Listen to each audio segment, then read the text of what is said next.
Carl Schmitt was a Catholic born in the 1880s, died in the 1980s, and he painted these lovely paintings behind us. He was born in Ohio, but we're not going to talk anymore about him. Read a lot about the German Carl Schmitt, who also was born in the 1880s and 1980s for both of them? Yeah, the painter actually outlived the German, which is pretty impressive because being that only the good die young, Carl Schmitt, the unrepentant Nazi and thinker, lived to the ripe old age of 96. I wouldn't have guessed. My take on Schmitt, which is kind of unique or weird, is that the guy is ultimately a very weird sort of Democrat. This, I think, is a weird take on Schmitt. Just, I haven't seen anyone else quite put it this way. But he's very concerned in all his writings with popular legitimacy. All legitimacy derives from the public, from the masses. Yes, and he says this is a recent development, which he's kind of right on. I mean, this is World War I.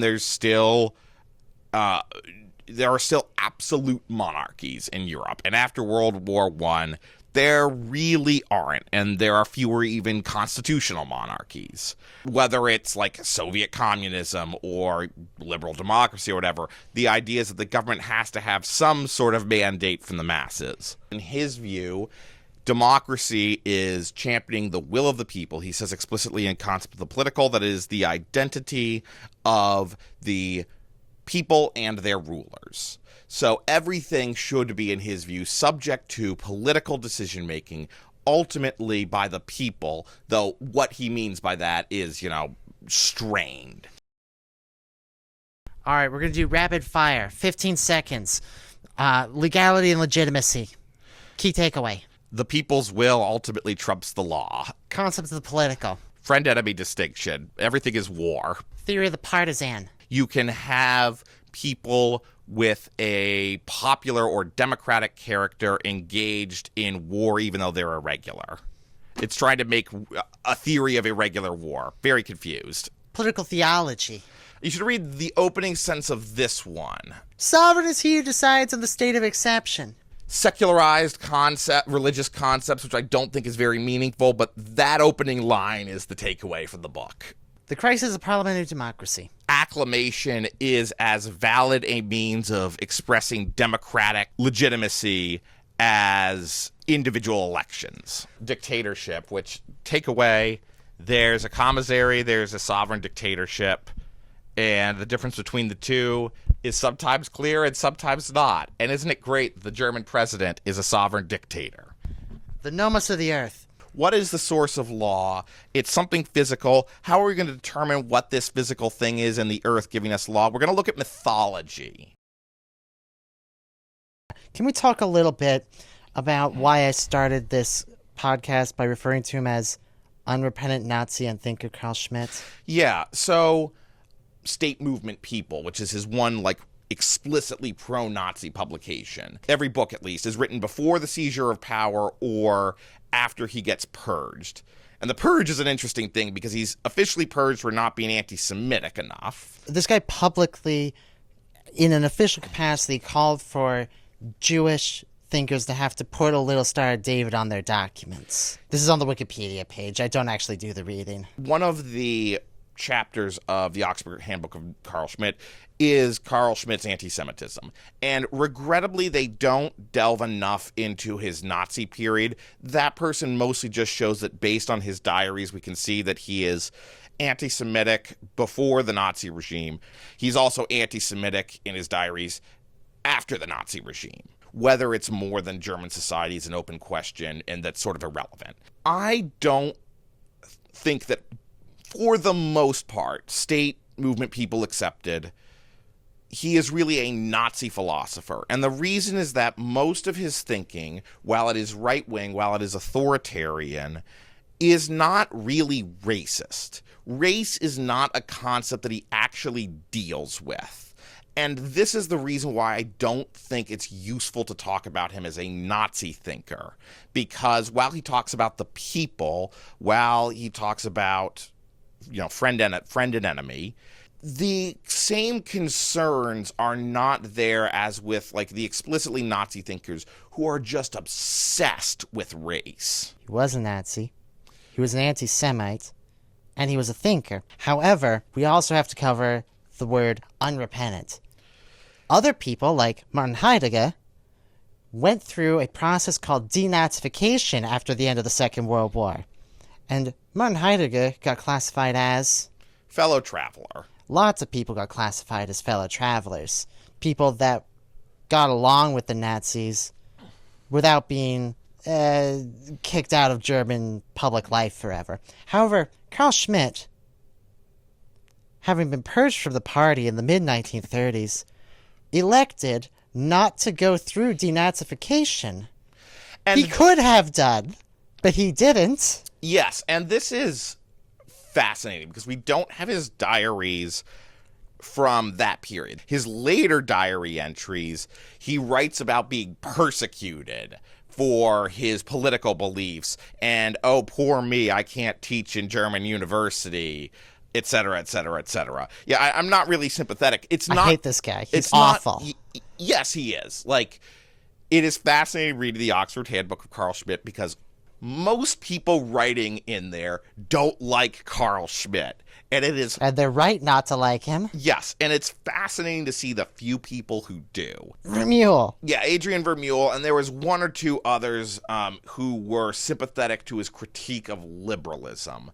But Carl Schmitt himself is just, doesn't seem to have a moral compass when it comes to some really important things.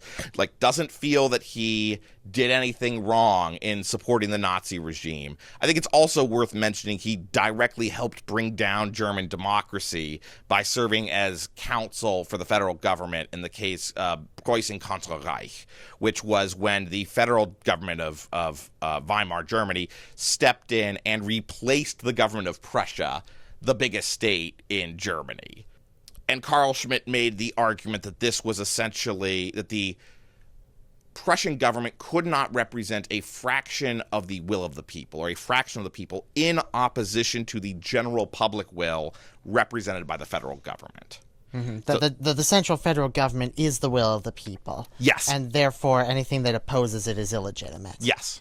The thing is, he lost the court case, but the court moved too late and then rendered a half verdict. The chancellor at the time, Poppin, right? Poppin von Poppin. The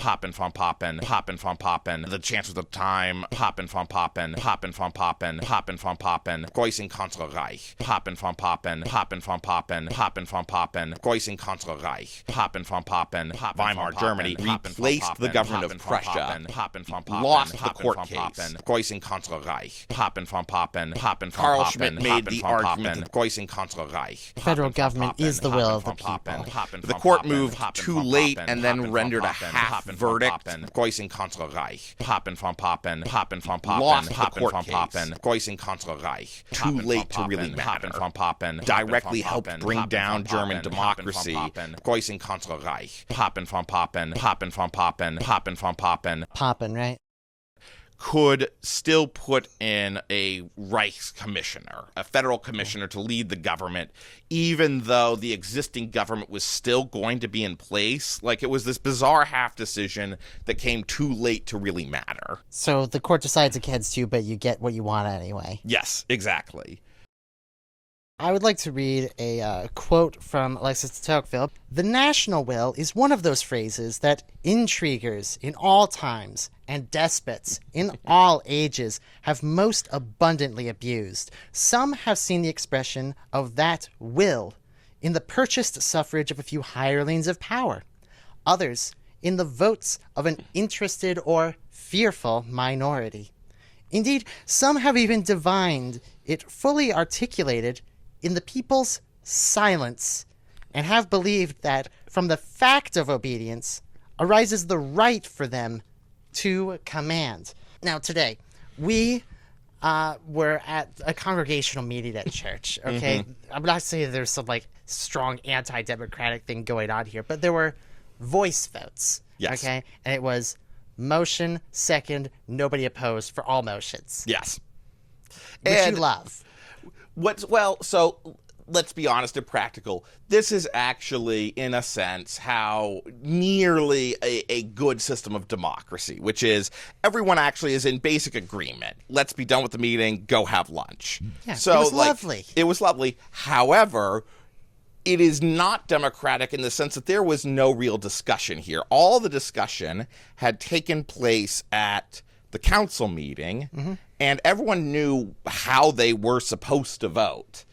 One could make an analogy with democratic centralism, right? The Leninist idea, which is that once the center has decided, there shall be no further discussion. All those in favor? Carried unanimously. Schmitt says that this is democratic, fully democratic, and the fact that there's not discussion, the fact that these ideas are being presented for acclamation is even a good thing. He calls this the plebiscitary form of government. Like when we got our pastor, right? There was theoretically an option to reject him, but it was very clear. And I even like our pastor, right? There's been extensive due diligence had already occurred. Yes, but there was absolutely a sense of we're presenting him for you to. I mean, for God's sake, he was there, right? He technically, I think, stepped out of the room for the vote, but this was after his first Sunday, or what was it? It was his demonstration Sunday, I think, and then we had a bit. Anyway, this isn't to criticize him at all. He's been a great pastor, but it was obvious for the people that the decision had been made and they were to approve it, I think. Yeah. Are foregone conclusions democratic? Generally, people would say, well, yeah. Schmitt says that so long as there is a representation of the public will, or actually he says goes further, there should be a representation of the public will in a single person, ideally. His objection is that he wants someone or people, theoretically he leaves open the door for a national council elected by everyone. Let's be honest, though. He wants a single person. He wants a single person.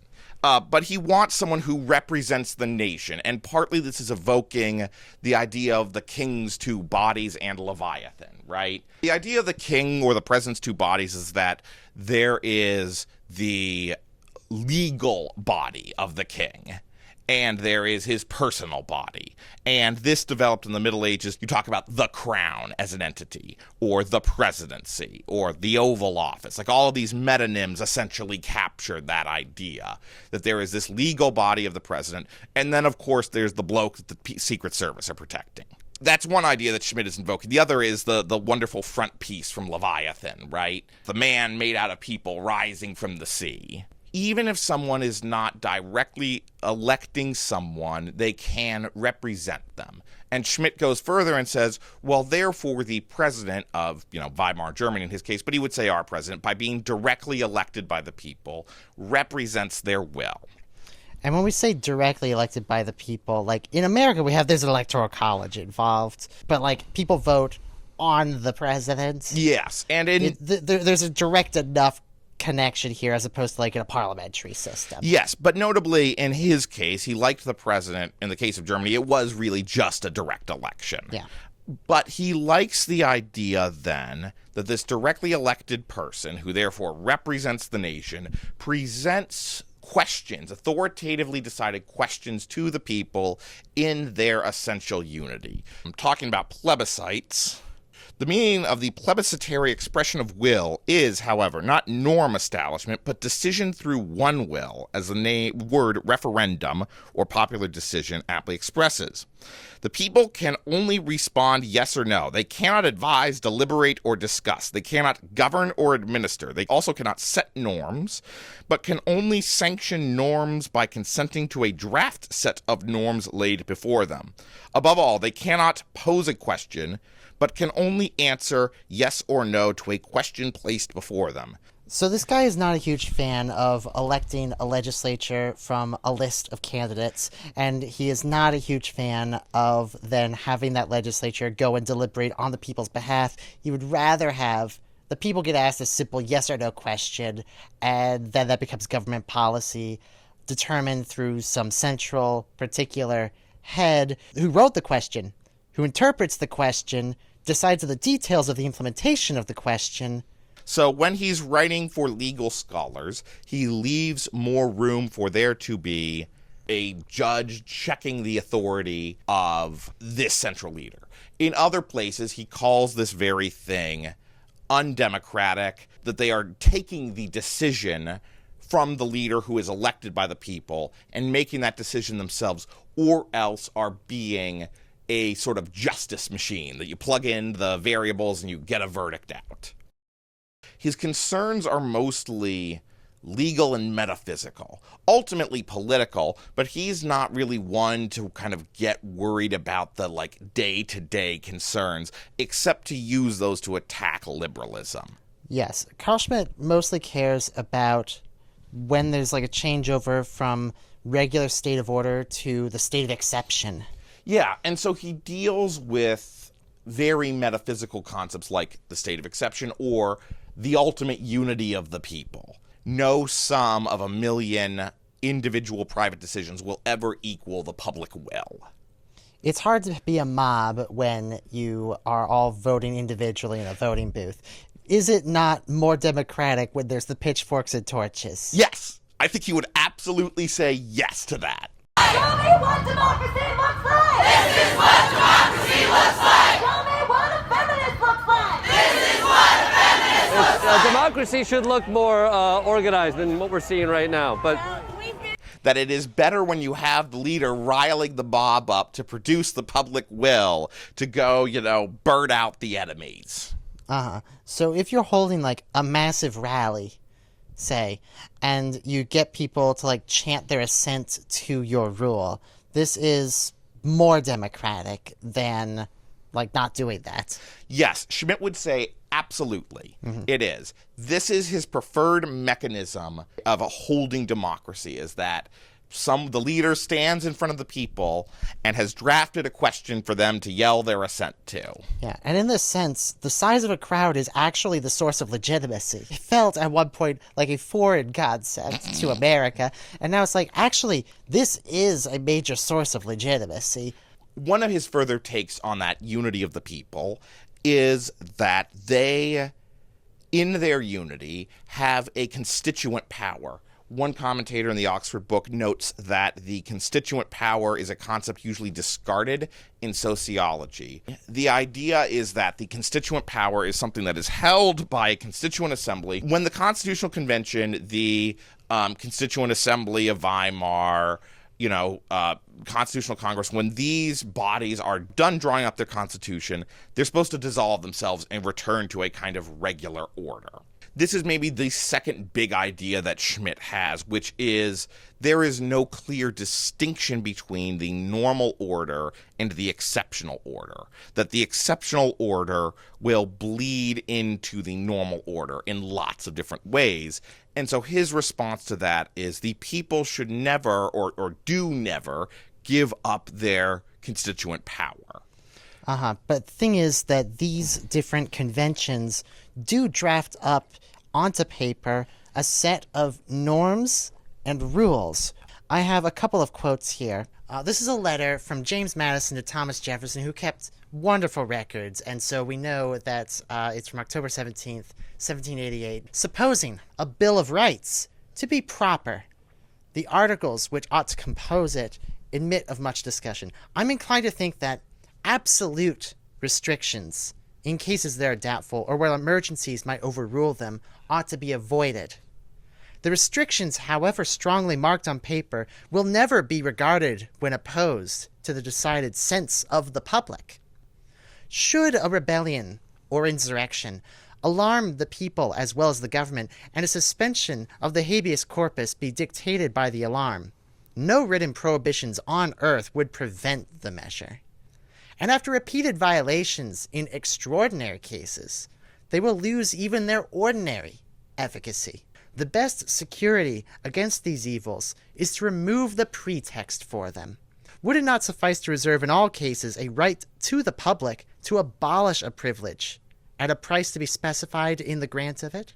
So James Madison takes a perspective that these rules can be torn through by the popular will. Yes, and Schmitt would agree, and he develops this further. It's most of this book, Dictatorship, commissarial versus sovereign democracy. Commissarial democracy, in his view, is the classic model that we're familiar with from Rome, where there is a grant of extraordinary power for solving a particular emergency to return to the norm. And it's sort of, in his view, the basis of all emergency powers is some sort of commissarial dictatorship. Sometimes there are emergencies, sometimes you have to do extraordinary things, but we don't want this being the norm.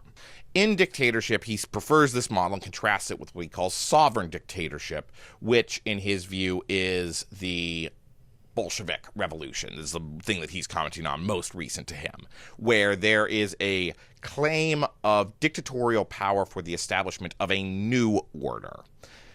Now, he confuses that Article 48 of the Weimar Constitution, which grants the president extraordinary powers for the preservation of public order. He then makes a lot of use of the language about measure versus law and says that because all these measures are temporary, the president ultimately can do anything he wants. He then goes further and explains how this actually grants the presidency a kind of sovereign power as a remnant of the constituent power of the people. So ultimately, the president is actually a sovereign dictator, or could be, and he views this to be a positive. And so this is another case where, he creates a division and then shows his cards that he wants to be more authoritarian than a liberal reader would acknowledge. He then grants the president the power to set new norms. His direct interlocutor on this is Hans Kelsen, comes up with the idea that you can create rules governing rule-making, and that this is a major feature of constitutions, which is something that Schmitt doesn't like, because he views the decision, either by the people or by their representative in the president, as the only thing that matters. So I have a quote here from Vermeule and Eric A. Posner. Oh yeah, they've written a few books together. Schmitt's distinction between legality and legitimacy, we suggest, rests on the unimpeachable insight that constitutional rules amount to nothing more than parchment barriers unless supported by the equilibrium political strategies of officials, citizens, political parties, and other actors. You could read Schmitt that way. The thing is, I think that is also an attempt to salvage more legality than Schmitt's order ultimately grants. While Schmitt is a legal scholar, and that's basically his training, he doesn't actually seem to have a whole lot of respect for the law in practice. He loves the law in theory and loves the creation of norms, but he values the sovereign decision of the people, as expressed through their president, more than he values there being any procedure. So he likes the idea, and this is what he takes from democracy, people make the law. Mm-hmm. And so anything that gets in the way of the people making the law is going to be bad. Yes. And the people make the law through a sovereign dictator. Yes. And ultimately, this seems to be what he comes down to, is that there is someone who can represent the people and through plebiscite express their popular will. From Vermeule and Posner. Schmitt's examples here are provocative, perhaps deliberately so, and instill in liberal legalists a sense of foreboding. They tend to read Schmitt as implicitly referring to the street violence of the early 1930s and perhaps even foreshadowing the events of 1933. God. There is a less lurid interpretation, however, in which Schmitt is pointing to the problem of parchment barriers. It's really a question of which document do you read. One of the things he hates liberalism for is that it erodes the concrete orders by making universalist claims. So he says that... Universalist claims like human rights? Like human rights. Okay. So he thinks that The idea that there can be an inhuman enemy is the product of liberalism and is a bad thing because it permits liberal wars of extermination. Yeah, because once you render your enemy inhuman, you can do anything you want to them. Exactly. Welcome to the debate kids time. Do you have anything about the theory of the partisan? The partisan is not a nation state. He is not a state actor. In his view, the partisan is someone who is an irregular fighter, but who claims democratic legitimacy and has what he calls a telluric connection. So he is really thinking, I think, of Mao, where the idea is the People's War is something conducted by the peasants, but it is the idea that the partisan is coming from this location, from the people, and dissolves back into, like, the mass of the earth, essentially. He doesn't really care all that much about physical reality. Things happen in a metaphysical space with Schmitt. Yes. Entirely in a metaphysical space. And he, despite his implicit critique of Kant through critiquing legal positivism, he is absolutely in this German idealist space. There, even in Nomos of the Earth, which is the nearest he gets to talking about the physical division of space, and in there he makes a lot out of the Treaty of Tordesillas, which, in his view, is the first time in which mankind drew a line over the whole world, crossing oceans and everything, whereas before they're lines on paper, but they stop at the sea. For what it's worth, the Treaty of Tordesillas was like a really slapdash immediate solution to, like, oh God, there's an entire thing outside of here. And before they even mapped out that there were continents, this is 1493. They figured this shit out. Like, this was an immediate back and forth because Columbus landed in Portugal on his way back. Yeah. And so the King of Portugal got pissed. He makes a lot out of this. And this sort of idealist, intellectual, historical work, it gets ungrounded in Schmitt a lot. He loves this period between the Treaty of Westphalia and World War I, and he thinks that during this period, wars are bracketed. They are limited in scope. They are conducted by professional armies and conducted by professional cabinets. And he likes this for having regulated and contained war, and he says that liberalism explodes this and makes war about extermination. Now, mostly he's writing this with a sense of victimhood because of the Treaty of Versailles. Oh my God, he's a German after the First World War? What he's lacking is an accurate historical understanding, and there's a great essay about this in the Oxford Handbook of Carl Schmitt, which is, one, war is not professional. It's being conducted by the nobility who are purchasing their commissions. The nobility is mostly the people still conducting the war during the age of absolutism, even into the 19th century. Furthermore, so he claims that then wars are bracketed and there's no wars of extermination. Well, the people of Poland would find that very interesting during the 18th and 19th century, right? It's just, where did Poland go? Yep. There used to be a country here. Where did it go? And the same sort of thing happened during the Second World War. You wind up with Timothy Snyder talking about how Poland was destroyed. There was a non-state area in Europe. And this is where the Holocaust, like, mostly took place, was in this bracketed area where the law doesn't apply. In terms of Schmitt saying that all law is international law, what does it mean when there's this non-national space? And Schmitt doesn't really address this. Carl, that kills people! Wow, I didn't know that. How could you not know that? Every government is ultimately, in his day, claiming public legitimacy through some democratic process. And that actually holds up to this day. Like, there are very few governments that don't claim to have some kind of electoral process giving them legitimacy. It's like Gulf absolute monarchies and what else? Yeah, everybody gets their legitimacy from the people, even, like, dictatorships in Africa. The People's Republic of China, right? Which has elections. If you ask any Chinese person about it, they'll laugh because people don't really vote. They don't matter. They're not fully competitive. They are an approval vote process where the goal is to have a list that is 1.2 to 1.7 times bigger than the number of seats being filled.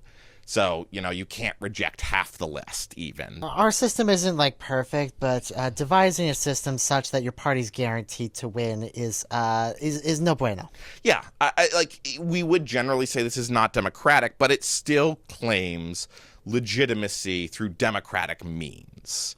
Now, we can disagree on whether those are fair, whether they are truly democratic, but I think there is a fair argument that you start to get into a bit of a no true Scotsman problem. Look, we have to leave open the possibility that there's going to be some form of government in the future that is a more perfect union than the one we currently have.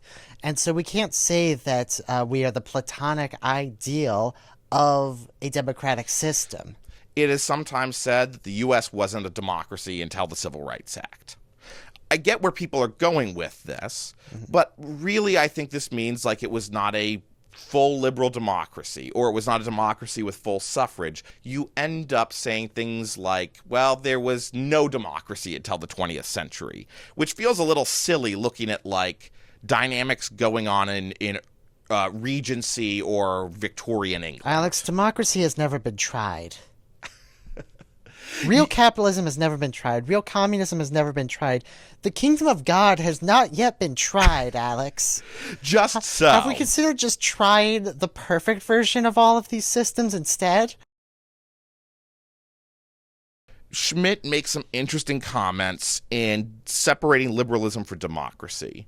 The thing that scares me about Schmitt, and scares me about the people who like Schmitt, like Adrian Vermeule, is they don't seem to be so concerned about rule of law. And rule of law is something that I think actually matters, very directly matters, and is best preserved by liberal democracy. So... or at least liberal democracy has a pretty good track record. Has a pretty good track record. In contrast, since we talk about Vermeule, Vermeule loves the Liber Augustalis, which was by a Holy Roman Emperor who was king of Sicily and promulgated for his Sicilian domains, and he loved the fact that he had established rule of law, and sometimes judges voted against him. So Adrian Vermeule loves to talk about this guy as, look, you can have rule of law in an absolutist system. Yes, you can. It's just not very durable. Yeah, because you need to have the next absolutist agree. Schmitt mostly comes at it from the perspective that liberal democracy fractures society, that you have a bunch of parties in parliament that only represent a particular interest and divide the metaphysical unity of the people. Regardless of who is currently in power, there are other parties confer legitimacy to those parties and through them to the system writ large. The basic idea of these models is to endogenize elections rather than take them for granted.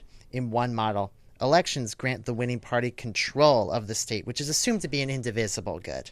The losing factions then face the choice whether to fight or to wait for the next election cycle and take the chance of winning power for themselves.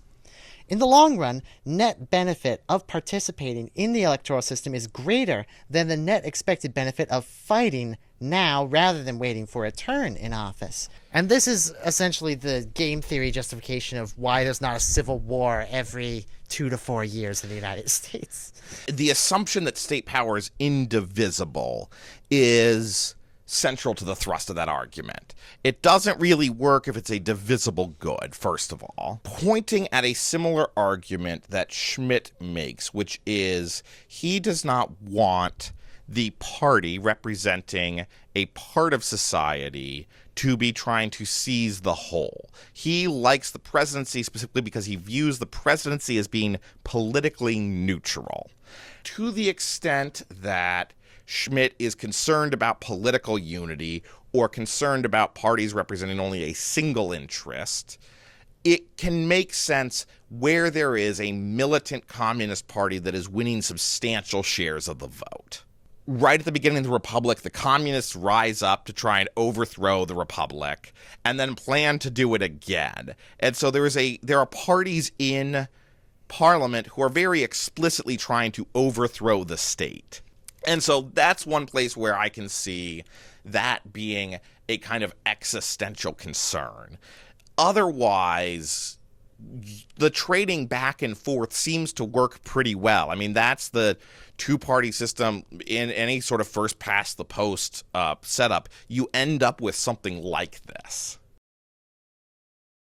Once upon a time in the 1940s, unrepentant Nazi and thinker Carl Schmitt got taken in for questioning by the Soviets. And he sat there, and he's worried, and he goes into an entire spiel. As a vessel, he could still be clean. He was not tainted by the Nazis, even though he was a member of the party, and how he was so influential as the primary jurist of the Nazis. The soldier takes a whole lot of notes as Carl just spiels out this confession of all of the things that he's done. But no, he's totally not to be purged in prison. Please, please, please. And then the soldier says, you teach this student here, right? He said that he was with you on this night, were you? And he says, yeah? Okay, great, you can go. Sure. His spiel was a kind of bizarre argument citing a germ theorist at the time that you don't just need the germ, but a susceptibility to the disease in order to get sick. And the bizarre thing about it is, even if you take this strained argument seriously, it suggests that Carl Schmitt had a predisposition to Nazism. I have no respect for this dead German man.